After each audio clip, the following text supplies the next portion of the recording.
সকাল সকাল চুরি করতে গেছি দাদার ছেলে আর আমি, দেখো পান চুরি করতে গেছিলাম মার चोरी জন্য। का माल है गाइस, ये इसने चोरी किया है। आपको भी तो चोरी करा है। দাদুর জন্য কি আনছিস?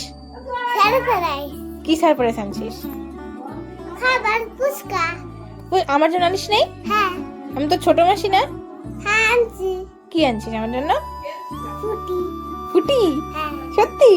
ঠান্ডা ওকে নিয়ে গেছিলাম দোকানে। বাচ্চাদের মন তো জানো, যেটা দেখবে ওটাই খাবে। কি একটা ধূপকাঠির মতন দেখতে একটা জিনিস, কি বিচ্ছিরি লাগে খেতে, এটা বলে ও খাবে। আজকে আমাদের ভুট্টা উঠাবে, তার জন্য বাবা জনের জন্য জল নিয়ে যাচ্ছে। আর দেখো সাইকেল উল্টে সব জল পড়ে গেছে। একটা অভ্যেস, ও ফোন ছাড়া খেতে পায় না। দিদি ওকে ফোন দেবে না, দেখো কেমন করছে, জেদ করছে, ও খাবে না তো খাবেই না। দিদিদেরও বাড়িতে অনেক কাজ, তার জন্য ওরা বাড়ির জন্য রওনা দিয়ে দিল। আর এই দিক দেখো আমাদের বাড়ির মস্ত বড় মহারাজা। এখন তো জানোই গরমের দিন পড়ে গেছে, আর এই দুপুরবেলা এত গরম লাগে মানে বলার মতো না। তার জন্য আমরা এই গরমের মধ্যে আম মাখা খাচ্ছি। দেখো এত লঙ্কা দিয়েছে, গরমের মধ্যে যদি বেশি লঙ্কা খাই না যেন পেট ব্যথা করে, কিন্তু না, আমার লঙ্কা ছাড়া আমার কিছুই ভালো লাগে না। তার জন্য এত লঙ্কা দিয়েছে, ওরা খেয়ে ওদের হালত খারাপ হয়ে গেছিল। তো আমরা আম মাখা খাই।